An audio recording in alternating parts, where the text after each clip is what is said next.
Primeira carta de Paulo aos Coríntios, capítulo 12. Meus irmãos, quero que vocês saibam a verdade a respeito dos dons que o Espírito Santo dá. Vocês sabem que, quando ainda eram pagãos, vocês eram desviados de várias maneiras para a adoração dos ídolos, os quais não têm vida. Por isso precisam compreender que ninguém que diz que Jesus seja maldito pode estar falando pelo poder do Espírito de Deus. E que ninguém pode dizer Jesus é Senhor, a não ser que seja guiado pelo Espírito Santo. Existem tipos diferentes de dons espirituais, mas é um só e o mesmo Espírito quem dá esses dons. Existem maneiras diferentes de servir, mas o Senhor que servimos é o mesmo. Há diferentes habilidades para realizar o trabalho, mas é o mesmo Deus quem dá a cada um a habilidade para fazê-lo. Para o bem de todos, Deus dá a cada um alguma prova da presença do Espírito Santo. Para uma pessoa, o Espírito dá a mensagem de sabedoria, e para outra, o mesmo Espírito dá a mensagem de conhecimento. Para uma pessoa, o mesmo Espírito dá a fé, e para outra, dá o poder de curar. Uma pessoa recebe do Espírito poder para fazer milagres, e outra recebe o dom de anunciar a mensagem de Deus. Ainda outra pessoa recebe a capacidade para saber a diferença entre os dons que vêm do Espírito e os que não vêm dele.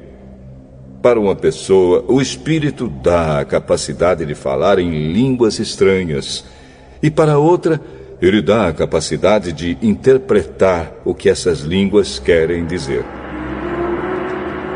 Porém, é um só e o mesmo Espírito quem faz tudo isso.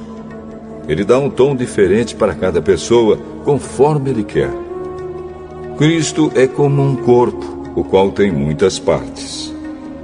E todas as partes, mesmo sendo muitas, formam um só corpo. Assim também, todos nós, judeus e não judeus, escravos e livres, fomos batizados pelo mesmo Espírito para formar um só corpo. E a todos nós foi dado de beber do mesmo Espírito. Pois o corpo não é feito de uma só parte, mas de muitas. Se o pé disser, já que não sou mão, não sou do corpo, nem por isso deixa de ser do corpo. Se o ouvido disser, já que não sou olho, não sou do corpo, nem por isso deixe de ser do corpo. Se o corpo todo fosse olho, como poderíamos ouvir? E se o corpo todo fosse ouvido, como poderíamos cheirar? Assim Deus colocou cada parte diferente do corpo conforme Ele quis. Se o corpo todo fosse uma parte só, não existiria corpo. De fato, existem muitas partes, mas um só corpo.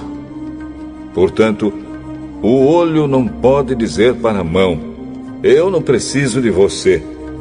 E a cabeça não pode dizer para os pés, não preciso de vocês. O fato é que as partes do corpo que parecem ser as mais fracas são as mais necessárias. E aquelas que achamos menos honrosas são as que tratamos com mais honra. E as partes que parecem ser feias recebem um cuidado especial que as outras mais bonitas não precisam. Foi assim que Deus fez o corpo, dando mais honra às partes menos honrosas.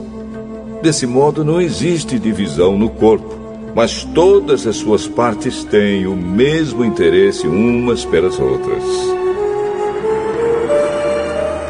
Se uma parte do corpo sofre, todas as outras sofrem com ela. Se uma é elogiada, todas as outras se alegram com ela. Pois bem, vocês são o corpo de Cristo e cada um é uma parte desse corpo.